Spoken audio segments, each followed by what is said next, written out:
What's up, everyone, and welcome into the Buffalo Sports Collective. It is Monday, May 8th, 2023. As always, I am PK alongside my co-host, Phil. Phil, wow. I don't have any other words to sum up what we witnessed Saturday night other than I don't know how the Bandits were able to get away with just absolutely curb stomping the Rochester Nighthawks into oblivion, but it was a very weird game to be in the stands for, watching it and realizing, man, like the last 15 minutes of the game didn't even matter. Like it was over by then. When a team literally just passes the ball and just stands at midfield for the final 6 minutes, just waiting for the time to tick down, you know what an utter unbelievable game we witnessed, and one for the history books. Not only that, like my brother and I were watching the game, and as the fourth quarter kind of carried on, we kept asking ourselves, when are they going to pull Vince? Like, there's no reason for Vince to still be in the game at this point. When are they going to pull him? And eventually they did. But it was just, even to have that thought in a playoff game ever, that you're like, oh, we don't even need our starting goaltender in anymore for pretty much, like you said, the last 15 minutes, the entire fourth quarter, because this game's so beyond over. Like, when are we going to pull Vince and focus on the next game, get him a little rest at the end of the game here, make sure he doesn't get injured or anything? I mean, just insane. I mean, this is a type of game we haven't seen regular season, postseason, whenever. Like, the Bandits just have not had, I don't know the last time they put up a 20 spot on a team, let alone in playoffs. I know, like you said, there was pretty much a record-breaking night with the lopsided win they had, but just absolutely incredible for them to come out and play like that and play as incredible as they did and put up that in just ridiculous score. I mean, I don't know. Like you said, there's really just in a very good way, no words to describe that game other than amazing. Really happy it was home. A lot of fun to watch, and my goodness, was it just a great time. So before we dive into the details of the game, you can follow us on Facebook and Instagram at Buffalo Sports Collective and on Twitter at Buffalo Sports Co. Don't forget to subscribe to our channel wherever you listen to podcasts. Check out our website at buffalosportscollective.com and check for the time breakdowns in the description of the show. Like we briefly mentioned, the Buffalo Bandits took on Rochester Nighthawks Saturday night. Win or go home game. They won it, and it feels weird to even have questioned what this offense would look like entering the playoffs. 20-8 victory. It was 8-4 at halftime, and they just continue to kick the snot out of the team. I think the closest they got in the second half was 8-6, and what's shocking was early in the second quarter, it was 3-3. And then they just blew the doors off. They outscored the Rochester Nighthawks 12-4 in the second half. Byrne had 4.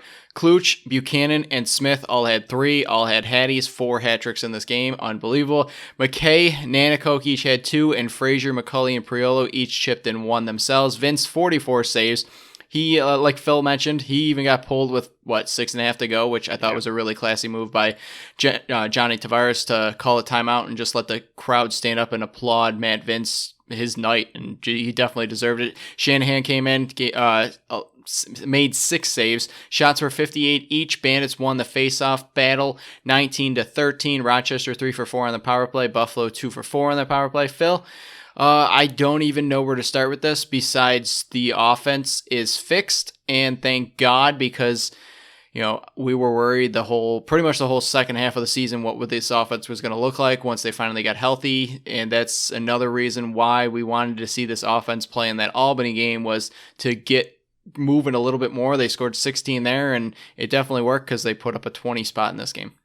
And even with the 20, I mean, they hit a few really solid posts that easily could have been goals if they were, a little bit more inside. Even Hartley had a few brilliant saves, even though obviously on the whole he had a bit of a rough night, but he still had a few really good saves in there. So to think that this offensive night could have been even better, I mean, they were just doing everything correct. And they stopped playing. It could have been so much worse, but they stopped playing. Yeah, I think their goal toward the end of the game, especially because the goals were falling as incredibly easy as they were, was to get to 20. And once they hit 20, they're like, all right, that's good. That's a nice round number we were trying to get to, hope for. And once they hit that, they just shut it all down and pretty much ended the game right there. I mean, I don't know, to see them score from all different angles, all different ways, the way they were moving the ball, everybody was on fire. I mean, they had some inside ones, some outside ones, every single player on the offensive side, even Buchanan getting the three he did, Cloutier finally, again, hitting his stride as well, Byrne and Smith doing their thing, even McKay looking really, really good, the transition game looking good,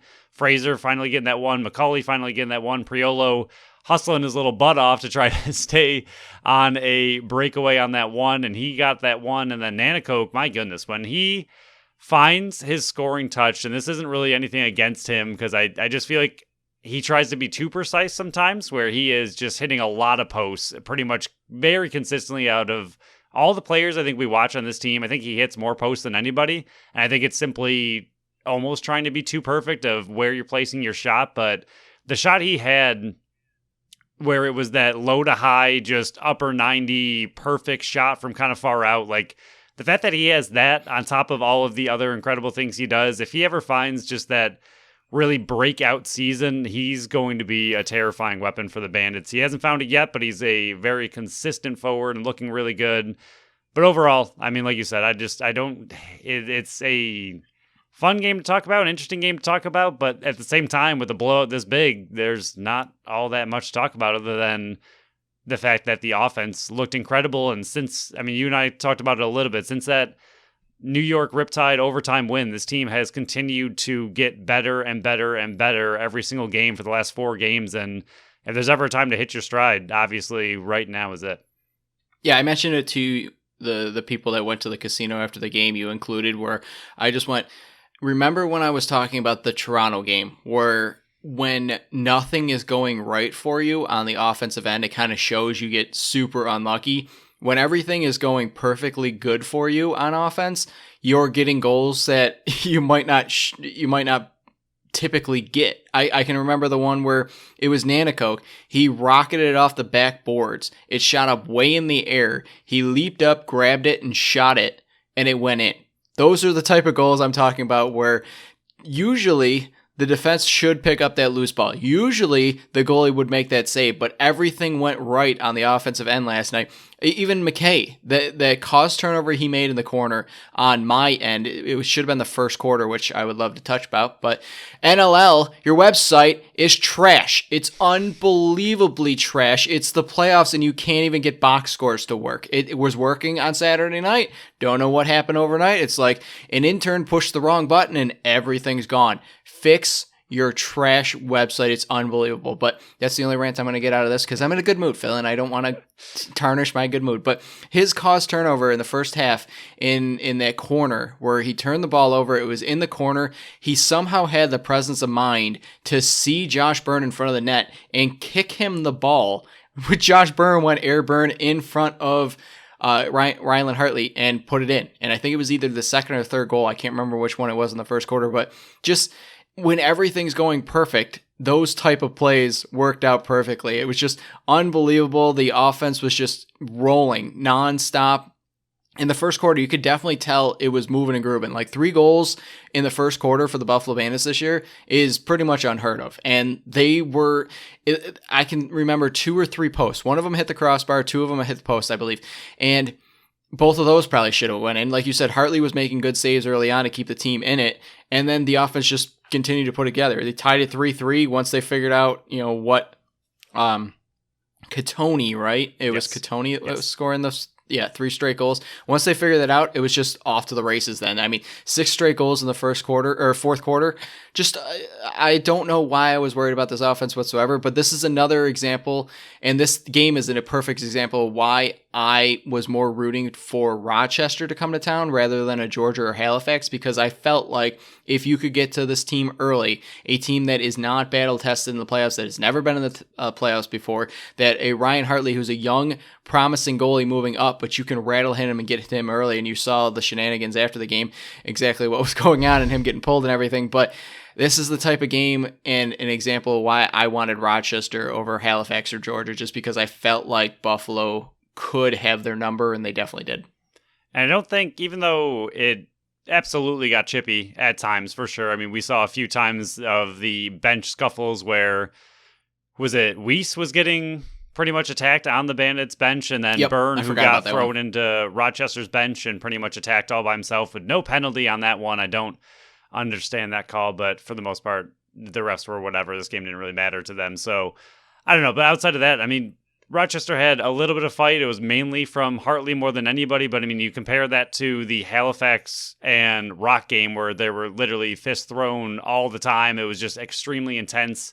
That kind of game, like you mentioned, was, I mean, I think the Bandits could have handled it, but that's why you want a team like Rochester in the first round, because they just did not have that style of fight in them or on that team. And for the most part, other than those 3 goals in a row, I mean, they really didn't do much. I mean, 8 goals total. You take the one away from Shanahan at the very end of the game when, for the most part, both teams had given up. So you're looking at 7 goals. And then outside of those 3, they scored very quickly. You're looking at 4 kind of scattered goals throughout the game and none in the first. I mean, Vince in the first quarter looked beyond amazing. I mean, the defense was still settling in. They let a few chances slip by here and there. And the saves he was making, he was just so incredibly dialed in. There were even some goals that he let in that he wanted back. So score could been even more lopsided than it already was. But to see this team just continue to get better and better, and it's obviously the time you want to do it is now. And I just don't think there was really any true aspect of the game. I mean, it was 20-8. I don't know what you could possibly really complain about. And I honestly don't think, I mean, sometimes you and I find like something here and there that even in a blowout like this, like, oh, this could have been a little better. I really don't think I have much to complain about at all in this game. I think their transition was incredible. They won the face-off bad. I mean, penalty kills pretty much it, I think. I mean, 3 for 4 on the power play for Rochester. So if you really want to nitpick something, I think that would be it. Again, Rochester gets 58 shots off like they've been doing pretty much all season against the Bandits. Fields with 15 of them and only 1 goal. So he once again, I know I think led with 5 points on their team, but essentially disappeared once again in playoffs when the team needed it most. And then you have Dane Smith on the other side putting up 3 and 7 and making it look pretty easy. Katoni actually had 6 points in this one. He had 4 goals, 2 assists. But yeah, Fields had 5, and then Smith had 4, and no other player had more than 1 point, which is insane in a playoff game. And like you said, Matt Vince in the first quarter, it felt like he went into this game going, I am not getting bounced in the first round. Those 15 saves he made he was so dialed in, like so focused. And then the second quarter happened. And this is like we said, this is just nitpicking here. He had those first 2 that you could definitely tell he wanted back. And even the conversations with the defense that he has after each goal, it seemed more quick. And you can usually tell when he knows he needs to make those saves is those conversations are quick. He's more, I wouldn't call it relaxed, but he's more composed in the net when he believes those saves need to be made. And even, I think there were 2 of the 7 he let in were such squeakers that when I'm saying like the only way that you're beating Matt Vince that night is ones that just barely get by him and just barely go over the line. Like the one in the second half, I believe it was, where it was, I think I was talking to somebody in front of me where I went, he goes, when do you think this is going to get out of hand and they're going to start going after people? And I think it was the Holden Katoni one where they scored with like 5 minutes left in the third quarter. And I went, okay, that's going to be a little bit more time until this starts getting a little chippy. That one was maybe 2 inches over the line. That's how far it dribbled over. It was such a slow roll. Like if he had turned around, he had so much time to just grab it, and it was slowly rolling. That's what I mean. He just didn't know it was behind him, and then all of a sudden he saw it. He's like, ah. Yeah, when those type of ones are the only ones that are really beating him, once he fixes whatever it was going on with the Katoni up top, it was, if you're only getting those by him, you're not going to win this game. It was just unbelievable. Like you said, it was just top-notch vintage playoff Matt Vince that we should be known and accustomed to. And for everybody that was complaining all season long, he's lost a step and all this kind of crap, this is exactly why Matt Vince is the greatest goaltender of all time in lacrosse. And he comes to play in these huge big time moments. That's why his numbers in the second half are just unbelievable this season, is he dials in at halftime and plays unbelievable. And I think I said in the Friday show, I would dive in a puddle to not let his feet get wet. It just, he means so much to this team, and he gives this team a chance every season to win a championship. And they have as good of as any chance this season to win another championship as long as he is healthy and in between those pipes. If he's playing at that level like he was on Saturday night, it is going to be very difficult to beat the Buffalo Bandits. That is the interesting thing. I mean, I don't know. I'm sure there might be some other things you want to talk about, but just kind of looking forward a little bit without giving too much of a preview, that is going to be interesting that like the mentality of this team, I don't think that they would ever take Toronto lightly by any means. They understand the rivalry and how good Toronto is of a team. I don't think they would ever go into the next game thinking they're just going to roll over them, but Toronto played a very tough game. I mean, I know that it could have been a lot more lopsided in their game as well, but it was a very physical game against Halifax, and this one for Buffalo was about as easy as we've seen it in a long time, let alone all season, for them to win this, and it being a playoff game is just insane. So I think the mentality of them going into this next game, playing in a little bit of a softer first round matchup and then having to really ramp it up once again for that Toronto game is going to be very interesting, because I think this just, I mean, not to be rude, but it really wasn't much of a battle. I mean, after they started really taking off in the third, it was over. And like you said, the last 6 minutes of the game,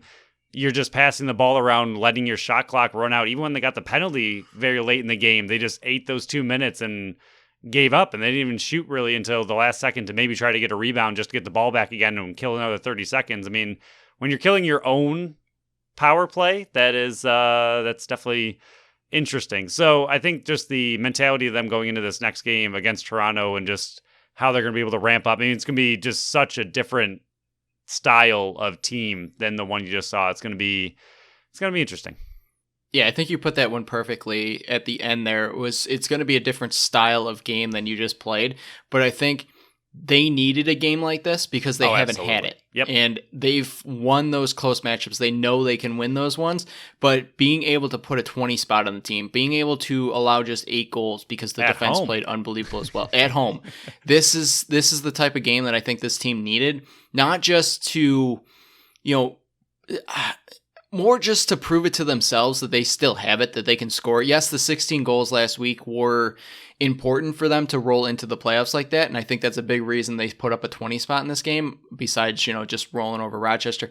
But that confidence they had that, this is the first time all year long that the 7 forwards are back healthy and ready to go. And hopefully Chase Frazier, because I've been seeing a bunch of stuff that Chase Frazier was kind of nursing something. Somebody mentioned a groin. I don't want to speculate whatsoever what it is. I'm hoping that there's no type of injury towards that. I'm hoping that the full group of 7 is healthy again, but to see what can happen when the full 7 is healthy and rolling, I think they needed that. And I think, yes, the next series versus Toronto, and we can kind of look forward just a tad, but there's still a couple things I want to mention in this game. Just moving forward and just going, okay, we put up 20. Yes, it's versus Rochester, because it's a little different to score 20 against a playoff team like Rochester versus 16 against a team that's possibly looking to lose to get a higher pick in the draft with Albany. I think this is a huge, confidence boost to say, hey, we can do it. We already know we can win these close games. We already know we can beat Toronto. We've done it 2 out of 3 times this year. I think this is just a huge thing mentality-wise to put up 20, allow 8, and the defense just playing at the top level of it. I think everything on this team is peaking at the right time. And I know you said, momentum and all those kind of things in the last show. Where do you want to be? You just want to be in the best position, playing your best lacrosse in the time they are. And I think this game proved that every piston is firing perfectly as they move on to the semifinals with a chance to move on to the championship.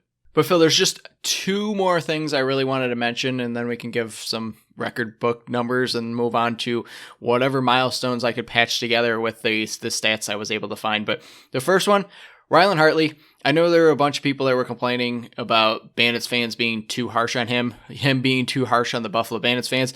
Whatever. It's sports. Nobody's getting hurt. I didn't see anybody taking any personal shots. If they were, it was just, right along the boards. And, I don't condone that kind of stuff, but like the chants they were doing, him flipping off the fans, leaving. I love that kind of rivalry. I love the interaction as long as it stayed between the field and the fans in the stands. As long as there's no, conflict between the two where they clash together like that. I love that type of rivalry. Imagine him coming to Banditland next year, the reception he's going to get. I love those type of players, Phil. And you know my feelings on Sean Evans. He tags the line all the time, pulls on the line, picks up the line and moves it all the time. I love those type of players because they're the type of players that you love to have on your team and you hate to face. And he's one of those type of players. And you saw it with Chris Cloutier.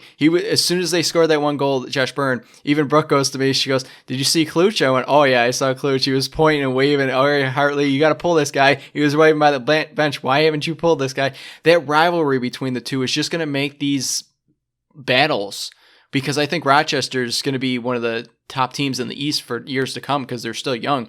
That rivalry is rejuvenated because of this kind of stuff. You need that kind of budding rivalry between one another to not just, have the fun of a game like this in Banditland next year with Rochester, but to grow the sport too. Rivalries grow sports. Yankees, Boston. I mean,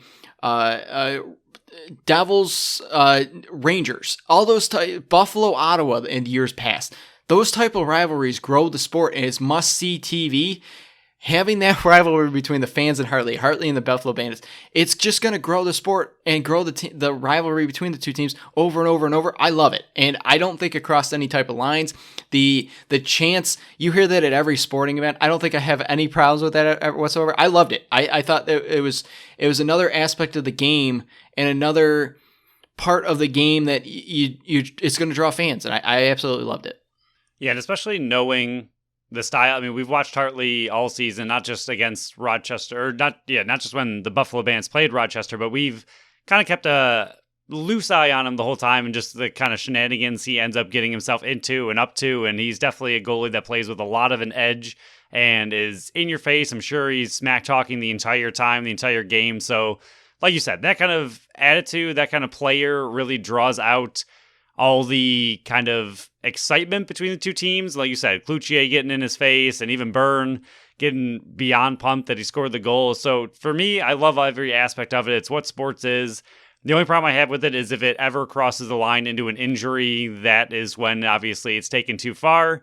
And I didn't love his absolute head slam of Josh Byrne. I thought that was the first time he did it where he kind of laid on Josh Byrne's head after Byrne had the diving goal, I believe. That one, I feel like goalies do that all the time. Yeah, it's just kind of a gamesmanship thing that, someone dives in their crease, they're going to end up sitting on them. That is what it is. That didn't really bother me. But the second one where he slammed his head down first by pushing him, and then literally, I'm pretty sure, just two-handed, just shoved his head into the ground. I didn't love that. But other than that, he got the penalty for it. He did. The penalty. Thank goodness the refs not only saw it, but actually called it, because sometimes, again, goalies are protected a little bit more than other players oftentimes on things like that. So he did get the penalty, and not only did he get the penalty, the Bands ended up scoring on that penalty, so rubbed a little salt in that wound. So yeah, as long as it's staying fine and not getting too nasty or anything as far as literally injuries go, other than that, it's a lot of fun. I really wish Shanahan had fought him for fun. I don't think Tavares would have really loved Shanahan fighting, because not only do you need a backup goalie, but Vince would have had to go back out. So I think Shanahan did the right thing walking away from Hartley, but it would have been amazing to see that fight, and I would have been 100% there for it. The only thing I want to add to this one, and then we can move on to my last thing I want to mention, I think if goalies get penalties, they should have to serve it. I don't think it's fair. I would love it. Yeah, I don't think it's fair that they can do 2-minute minors like that and not have to serve it. They still get to play. I think if I were a commissioner of a sports league, I think I would write that in. Like NHL, I think that the goalie should have to serve the penalties. I think, and the NLL, or maybe same just thing. Like have it be an auto penalty shot. Even if you don't have to serve it, like you just deserve, all right, straight up, if a goalie gets a penalty, then it's a just one-on-one penalty shot. That's your penalty. Like that is what a goalie penalty should be. I just think it would be funnier seeing a goalie. Oh, in the absolutely. Box, never seen it. Can they even fit? Yeah. Can they climb in there? It would be hilarious. Some of those boxes are too small. But the last thing I want to mention is the incident with, and you brought it up earlier, where Josh Byrne was getting mugged on the penalty bench, or on the Rochester bench. And I mean, even Hogarth went after Nick Weiss when he was on the bench. But the helmet gate if you want to call it that, where Josh Burns' helmet was ripped off by Matt Gilray, who, probably should still be a Buffalo Bandit, but we won't get into that. But he got his helmet ripped off on the bench. I was witnessing exactly what was happening. I almost completely missed the Ian McKay breakaway goal, but he had his helmet ripped off. You could tell on the bench, it was just sitting on the ground. Somebody went over. I don't know which Rochester player it was. He wasn't even in front of the situation, but he moved over from his right to his left. So right to left, he went over to it. He curb stomped that thing into the ground, picked it up, and just tossed it down the tunnel. Now, I'm not saying that there shouldn't have been a penalty, a bench minor, for that play. And after they figured out exactly what was going on, I think there probably should have been a penalty. But again, this is the rivalry between these two teams. You want this kind of stuff. If Buffalo Bandits did this to Rochester Nighthawks, Banditland would be absolutely, there would be a new fan favorite on this team, whoever curb stomped the helmet and chucked it down the hallway. You can't get angry if your team does it, and then if you can't get excited if your team does it and then mad if another team does it. I would be laughing. I think all those type of things are part of the game. Growing up playing sports my whole life, you get any type of edge. You toe the line as far as you can. You just try not to cross it. I don't think they crossed it by doing that kind of stuff. Maybe they should have gotten a penalty for it, whatever. But it's another aspect of the game that if that was captured anywhere, because me and Brooke went back and tried to find it and rewatch it because I think she missed the helmet part. I tried to tell her about it, and I would have to ask her once this is done if she actually saw it or not. But we wanted to rewatch it, and they didn't see it. You kind of just saw what was happening in the beginning of it and then the tail end of it, and then you kind of saw the replay where Dane Smith's going over trying to get his helmet back and everything, and that's going to grow the sport. I just wish there was video of it because that would have cycled everywhere. Just seeing somebody come over, take their foot, slam down on the helmet, pick it up and chuck it down the hallway. And then it just goes, I don't know what you're talking about. There's no helmet over here. Look at ref. There's nothing on the bench here. I don't know what you're talking about. It's just, those are the type of things that in a rivalry game like that, you're going to try to get away with. And I love it for the aspect of growing the sport. I don't think it's childish. I don't think it's Bush League. I don't think it's any of that stuff you want to call it. It's just part of sports, and teams do it all the time. I mean, imagine, remember Trey White when I think it was New England's play sheet blew onto the field? He picked it up and started reading it. Buffalo loved it. Buffalo fans went absolutely crazy about it. It became a meme. This is the same thing. It's just with Rochester doing it. It's just, I think Buffalo is too quick to defend their team, and I love it about it. I love the passion behind it. It's just they got to remember every once in a while, it's a game. If your team did it, you would love it. I understand the hatred towards Rochester, but this part of it is growing the game and growing the rivalry, and you should appreciate it because it's going to get more eyes on the sport, more money to the sport. The sport's going to grow, and you're going to get websites that actually work. That last part, I don't. You're pushing it. I don't know. I had to throw it in. Yeah, no, that's fair. But I mean, with all that being said, I can only imagine what Friday and Saturday are going to be like, because it's going to be that Banditland thought that was bad. Take it about 40 notches higher, and that's what Friday's going to end up being. It's going to get real nasty real quick. Yeah, I mean, last time Toronto wouldn't leave the field. There was almost a full-out brawl, and people are going to be mad about Hartley flipping off fans, or a helmet being thrown down the hallway. It's going to be much worse than that. Though, if you thought Rochester Buffalo rivalry was bad, this is the third straight season Buffalo versus Toronto face each other in the semifinals. The all-time matchup, Buffalo leads at 5-3, and of those 8, 6 of them were decided by 2 or fewer goals, thanks to Lax Magazine. This was the Buffalo Bandits' most one-sided playoff win in history per Bud Bailey, and the second largest playoff goal gap in league history. The previous one, or I guess the leader, is 13 when Boston beat Detroit 19-13 per Lax Magazine. But it's just to put a bow on it, this game was unbelievable. But if you thought I'm fingers crossed this happens again on Friday night, but I think it's going to be a 1-goal deciding game on Friday night. It's going to be absolutely mayhem in Banditland on Friday night. like I said, their victories and the way they're winning keeps going up and up and up. I don't, you can't really go up. Phil's calling it 25-5. Oh man, that'd be amazing. I would. You said up, I'd and love up. it. That's the only way you're getting up. Right. And and then again, you have at least 3 more games after that. So by the time they win the championship, it'll be 40-0 and a solid victory. I'll take it. But yeah, they're moving on to the semifinals of the Eastern Conference Finals with a chance. Best 2 of 3. It's going to be nerve-wracking, especially back-to-back this days. weekend. That's also going to be very intense as well. I mean, if whatever happens Friday will not be forgotten the very next night. That's why I'm having a watch party on Saturday night. It's going to be absolutely.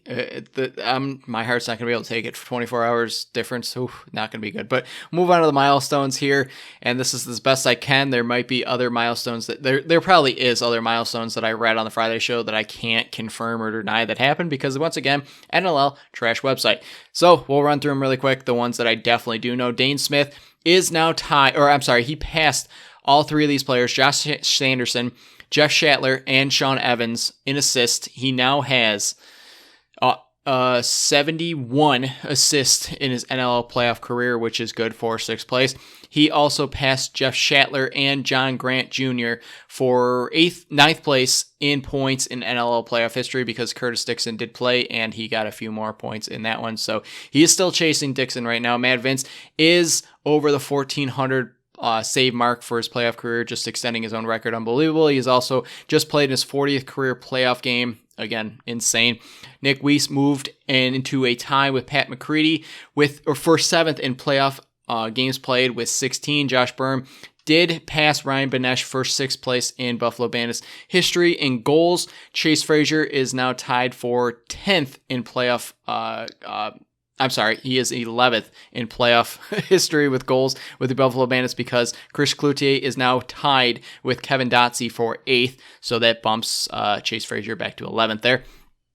Josh Byrne did pass Darius Kilgore for 4th place in Buffalo Bandits playoff history in assist. Josh Byrne also passed both Darius Kilgore and Micah Kersey in playoff points for the Buffalo Bandits. Nick Weiss is now in 5th place in Buffalo Bandits history with 28 penalty minutes, and Dave Smith passed 200 career playoff shots. It's just there are other numbers out there with loose balls and stuff like that, but again, website not working, can't list it, can't confirm. So if they did do it, I will touch on it on the Friday show. Hopefully by the time then the website's working, but just some massive numbers, and it's amazing that Josh Byrne is already that high in all these numbers. And I know playoff games have expanded in his time playing here, but it's still unbelievable the names he is passing on this list. That is the nice thing about all of these players right now and these lists and these milestones, and even Matt Vince being another one of them, and someone who arguably is leading and helping quite a bit. But these players are playing in a lot of playoff games these last 3 years, and again, finished season excluded, where they were also playing quite well. But I mean, you've gotten to the championship 2 years in a row, and now you're at least on to the second round in this one. I mean, milestones are much easier to hit when you play a lot more games. So really great to see the team in general doing really well. But yeah, Dane Smith, Josh Byrne, my goodness, the wonder duo that they are, just incredible.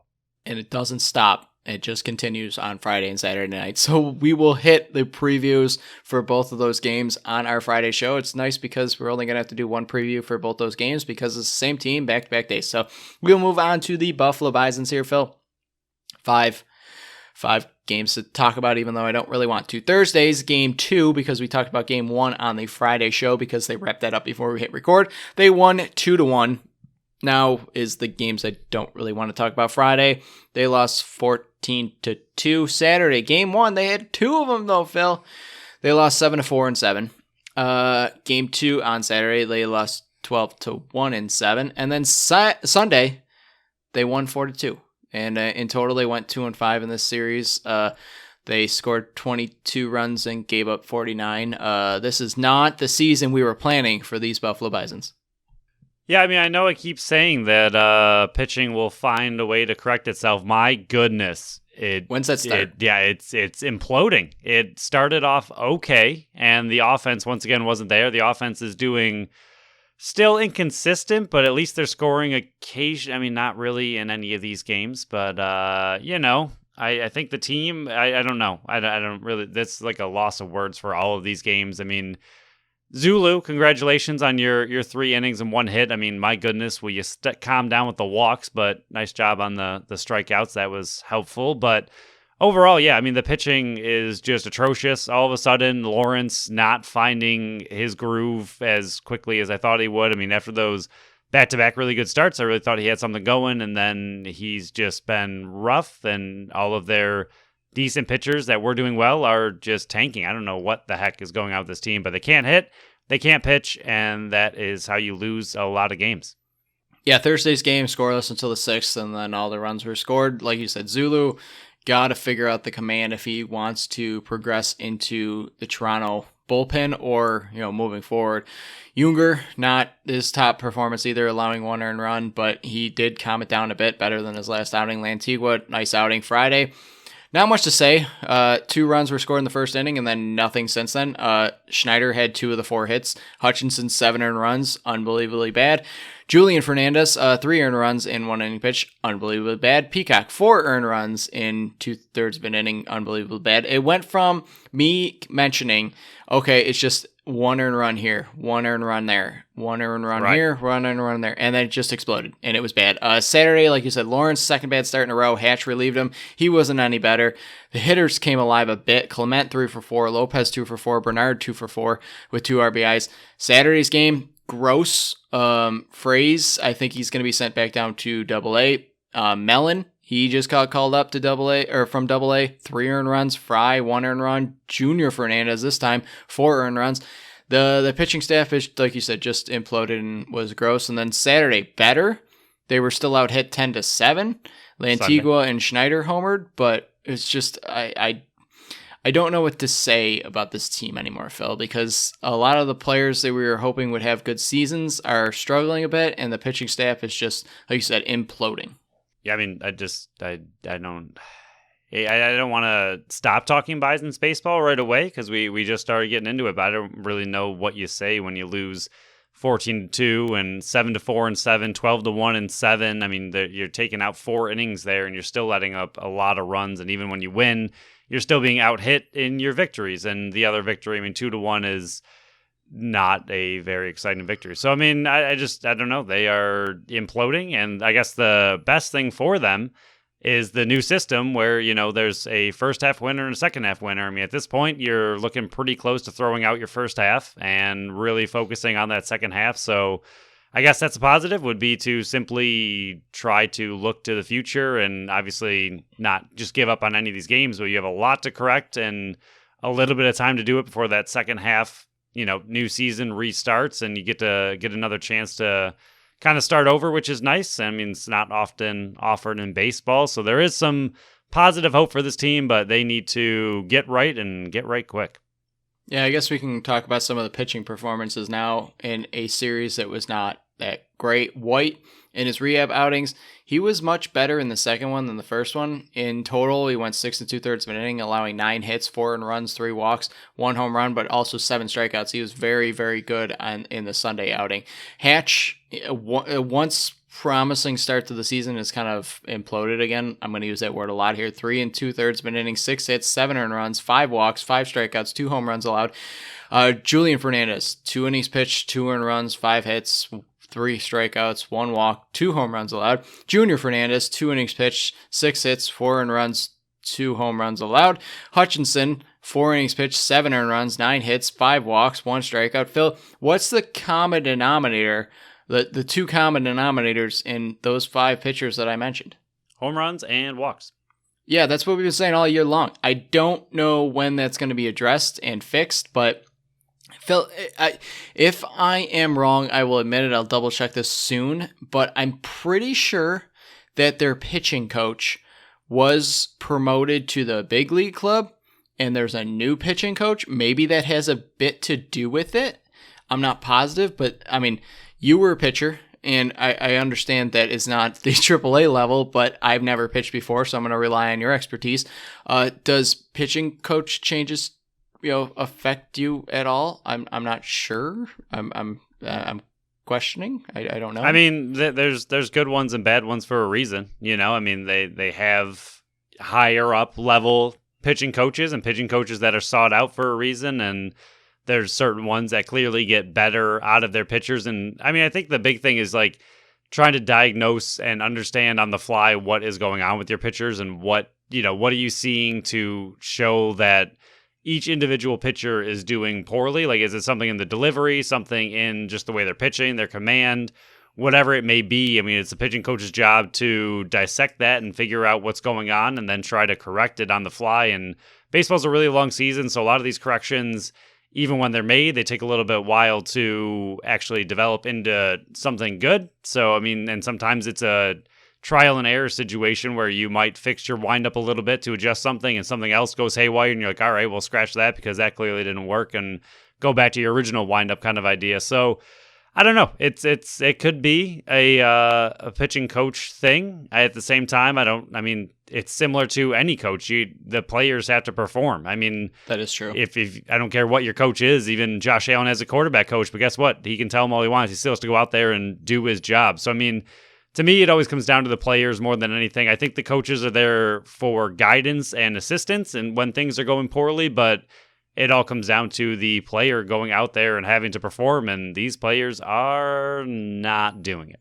Yeah, I just did confirm. I don't know why I didn't realize this. There was a lot of changeover in Casey Candel's lineup. I mean, new hitting coach in Matt Haig. Tim Norton, he is the new team's pitching coach.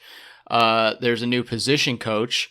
The bench coach returned for his third season, but Carson Phillips is the new bullpen coach.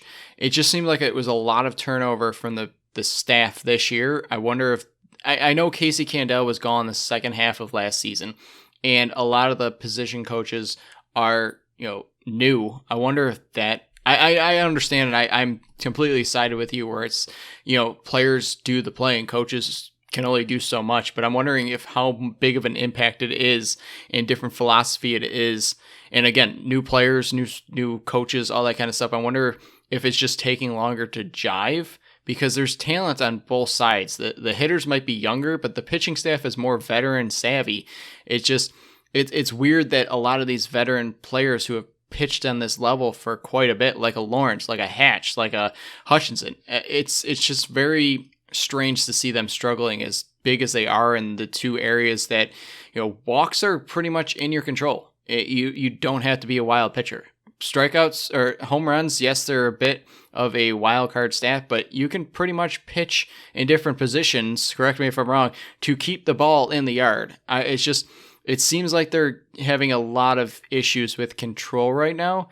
I don't think that is weather related because we saw what happened in Gwinnett when they were facing Atlanta's farm system, I think, of the last series, where they still got hammered. It's something that needs to be addressed and fixed quickly before this gets too out of hand. Yeah, walks, hits, and home runs, oftentimes there's two main focuses. It'd be either your location or your pitches aren't biting nearly as much as you need them to. I mean, and if you throw a curveball and it's flat, it's going to get absolutely hammered. So it's a combination of things. There could be a combination of things. The pitch is simply not working. The pitch selection not working. I mean, even we've seen, at this point, we're just grasping at straws to try to give these pitchers any kind of slight excuse. But we've even seen certain pitchers have a very specific catcher who calls their pitches for them because they work really well with that pitcher. So maybe a new catcher this year, maybe it's just not going well with the communication between the pitcher and the catcher, and the calls that are being made aren't exactly the best ones to be made, but at the same time, I don't know, they're struggling for a number of reasons, and like you said, it's more surprising to see someone like Lawrence just have two really good outings, think he has it figured out, and then two really bad ones right after that. So not really sure what's going on, but they need to fix it. You brought up the catcher scenario. I wonder if that's a big reason they shipped out Vinny Capra to bring in Hinneman, a more veteran catcher. I wonder if he was brought in not at the expense of Capra, who we were both fans of, you more than me, but I wonder if it was more to be the assistance of the pitching staff more than inserting him into the lineup for his bat. I wonder if you mentioning that reminded me of that trade they made. So I'm wondering if that was more because Stevie Berman went on the IL. I wonder if that was the reason behind that trade. But Phil, we'll go over some hitters here.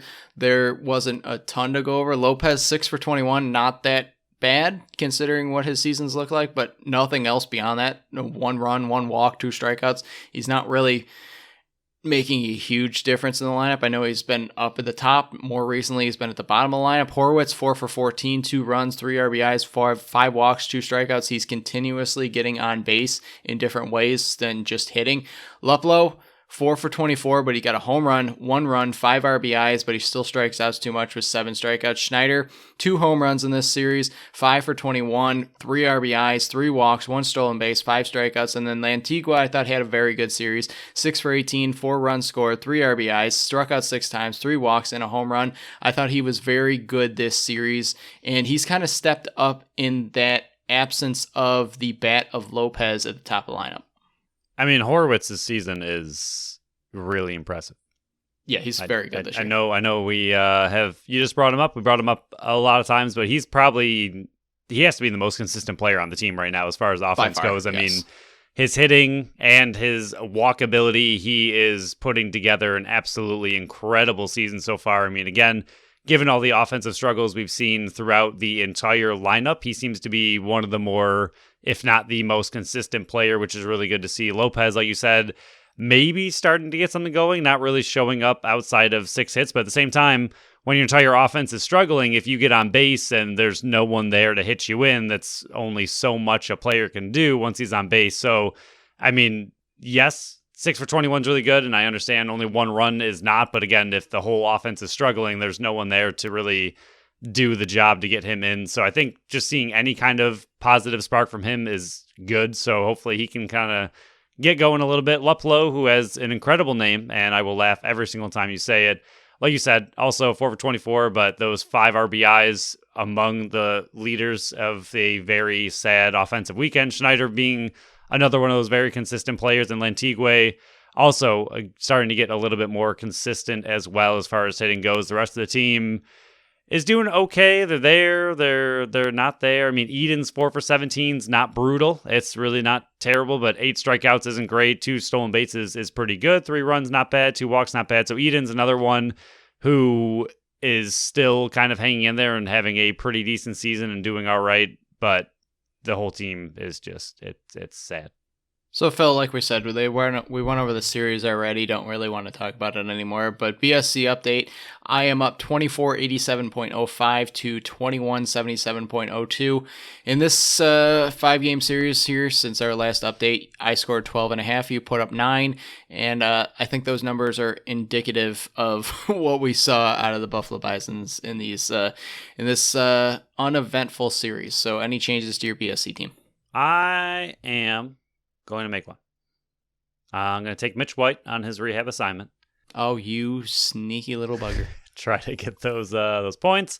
And for now, with Pearson, who is not on the team, right? He's up at Toronto. Right. I'm going to make that swap skis right now. And I will take Pearson, who's in Toronto, not doing anything for me, and switch him for the rehab assignment and try to get that 15 points. I don't like you. I mean, you're up by like 8 billion. I'm not going anywhere, but doesn't matter. I want to hold the line. You want to win by as much as possible. I do. I want to push your nose in it like Bandits did to Rochester. You want to Chris Cloutier call me out, tell me to never play this game again. But yeah, I'm not making any changes. I'm going to keep rolling with what I got. But on our next show, they face off against Syracuse, who is 15-18. They are 3-7 in their last 10. 169 runs scored, 179 runs against, where Buffalo is second from last in the standings so far. 13-20, 4-6 in their last 10, but 147 runs scored, 184 against, in a number that they are usually dominating. They are second worst in the International League East in runs allowed, just behind Charlotte, who's at 196. So not like we've been saying, the hitters haven't been consistent and the pitchers have just been bad. It's been an ugly season so far, and hopefully going against the New York Mets affiliate in Syracuse, they can get right. But Phil, we will move on to our final segment here. Our first ever BSC repeat MVP. And there were a few nominees out there. There might have been a few that are as of deserving as this award winner here. But I think when the goals came and the number that he put up in this game and the leadership that he has showed all year long, we might as well just give it to this guy. He was the number one star at that night. Like I said, there were other players probably just up there with this award too. And if you're mad about who we give it to, and if you're mad that you didn't win it, I'm sorry. Email NL and try to get their website fixed. But Dane Smith is this week's BSC MVP. He was the first ever BSC MVP for this show. He is the first ever return and secondary champion, two-time champion, that's the word for it. MVP of the show, 3-7-10 game. He did a lot more than just those scoring stats. He's just an unbelievable player, and those goals were coming up when the game was still in reach for Rochester. Just a clutch performer, and very happy he's a Buffalo Bandit. And why was there a question mark at the end of that? I was just tossing it out there for you to just say, yeah, why not? That's yes, of course we are happy as a Buffalo Bandit.